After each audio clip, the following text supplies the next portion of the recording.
আমার মরণ কালে আইসো নবী কিনারে,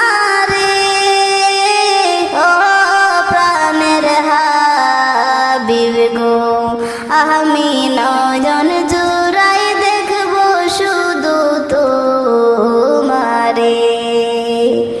আমায় যখন রাখা হবে অন্ধকার কবরে, আমায় তো